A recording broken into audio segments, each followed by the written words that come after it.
तुम्हें कितनी बार बताया है, मेरे तैयार होने से पहले मेरा नाश्ता तैयार हो जाना चाहिए। शादी के 25 सालों बाद भी मुझे क्यों बार बार एक ही बात बतानी पड़ती है? लता, तुम्हें क्या है? तुम तो आराम से घर पर रहोगी, मुझे काम पर जाना पड़ता है। तुम तो हमेशा बेवकूफों जैसी हरकत करती हो। अगर तुम यह जानबूझकर करती हो तो याद रखना, मुझसे बुरा कोई नहीं होगा। आज भी प्रशांत का पारा चढ़ा हुआ था। इन कठोर शब्दों में अपना गुस्सा उतारते हुए गीला तौलिया कुर्सी पर फेंकते हुए प्रशांत गुस्से से लता की तरफ देखने लगा। लता के लिए प्रशांत का यह बेवजह का गुस्सा कोई नई बात नहीं थी। वो महीने में 3-4 बार ऐसे ही लता पर बरस पड़ता है। पहले पहले लता उसका विरोध किया करती थी, लेकिन जब कई सालों तक प्रशांत में कोई बदलाव नहीं दिखा तो लता ने खुद को ही बदल दिया। अब प्रशांत के कुछ भी कहने से लता को कोई फर्क नहीं पड़ता था। प्रशांत की हर बात वो चुपचाप सिर नीचे झुकाकर सुन लेती थी। शादी के 5 साल तक लता ने पूरी कोशिश की थी कि प्रशांत को बदला जाए, लेकिन फालतू का गुस्सा करना और बाद में लता को भला बुरा कहना, यह मानो उसकी आदत बन गई थी। कोई भी वाद विवाद होता तो प्रशांत सीधा लता को बोल देता,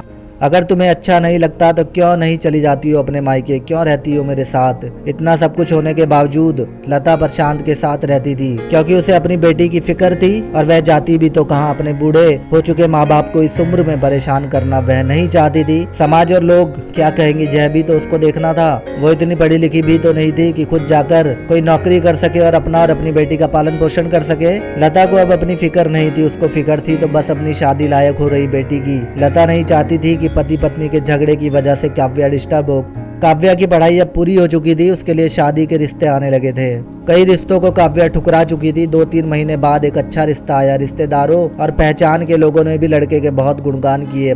प्रशांत एक शाम अपनी बेटी के पास बैठकर उसे बताने लगा कि काव्या एक बहुत अच्छा लड़का है, पढ़ा लिखा है, बड़ा घर है, बहुत अच्छी नौकरी है। ऐसे रिश्ते बार बार नहीं आते बेटा, इस बार मना मत करना। काव्या अपने पिता से ज्यादा बात तो नहीं करती थी, शायद डरती थी या शायद नफरत करती थी, लेकिन आज वो अपनी पूरी हिम्मत इकट्ठा करके बोली, मुझे अभी शादी नहीं करनी है पापा, मैं नौकरी करना चाहती हूँ, खुद अपने पैरों पर खड़ा होना चाहती हूँ। हाँ तो उसमें क्या बड़ी बात है, मैंने लड़के से बात की है, वो तुम्हें किसी बात के लिए नहीं रोकेगा। तुम शादी के बाद भी नौकरी कर सकती हो, वो तुम्हें नौकरी के लिए परमिशन दे देगा। प्रशांत बोला, मेरा नौकरी करना या ना करना उसकी परमिशन पर डिपेंड क्यों रहेगा पापा?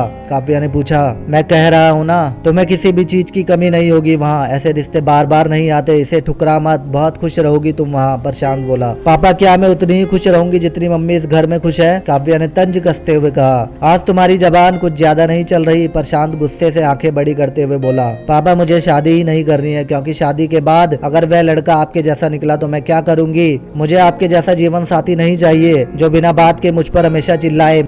मुझे कुछ भी अपनी पसंद का लेना हो तो 10 बार सोचना पड़े, कहीं वह नाराज ना हो जाए। मेरी तबीयत कैसी भी हो उसे परवाह ना हो। रोटी थोड़ी मोटी बन जाए तो सारा घर सर पर उठा ले, उसकी चेकबुक ना मिले तो भी मेरा ही दोष निकाले, और हर छोटी मोटी बात पर मुझे मायके जाने के लिए कहे। काव्या ने अपना दिल खाली करते हुए पापा से सब कह दिया। प्रशांत का गुस्सा 7वें आसमान पर था, लेकिन उसके मुंह से एक शब्द भी नहीं फूट रहा था। वो काव्या की बातें सुनता रहा। काव्या उतना ही बोलकर चुप नहीं हुई। आज पहली बार वो अपने पापा के सामने इतना कुछ बोल रही थी। पापा, आपने माँ के साथ हमेशा गलत व्यवहार किया है। आप अपने ऑफिस का गुस्सा बिना सोचे माँ पर उतार देते हो, कभी इस बात की परवाह भी नहीं करते कि उन्हें कैसा लगता होगा।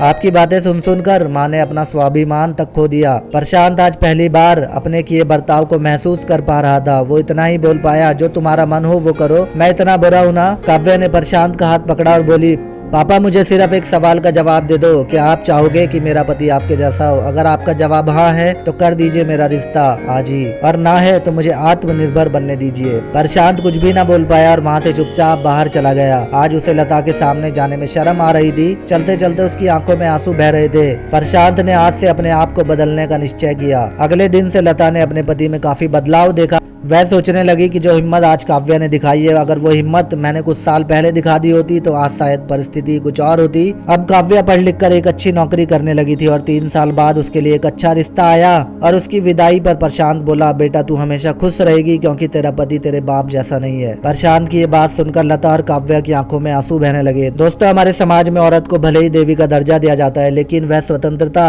नहीं दी जाती जो उसे देनी चाहिए। उन्हें बचपन से ही बताया जाता है कि वह पराया धन है। स्कूल में आने से देर हो जाए तो पिटाई मिलती है, मोबाइल पर बातें करते हुए दिख जाए या खिड़की से झांकते हुए दिख जाए। माँ बाप का घर तुम्हारा नहीं है, पति का घर ही तुम्हारा घर है। जीवन भर ये बातें बता बताकर उन्हें ससुराल भेज दिया जाता है और एक दिन किसी छोटे मोटे झगड़े में ससुराल वालों से उसे सुनना पड़ता है कि इस घर को छोड़ दो और मायके चली जाओ। अब आप ही बताओ दोस्तों, ऐसी स्त्रियों का घर कौन सा है? आखिरकार वो किस घर को अपना घर कहे? दोस्तों, कहानी पसंद आई तो वीडियो को लाइक शेयर सब्सक्राइब जरूर करें। धन्यवाद।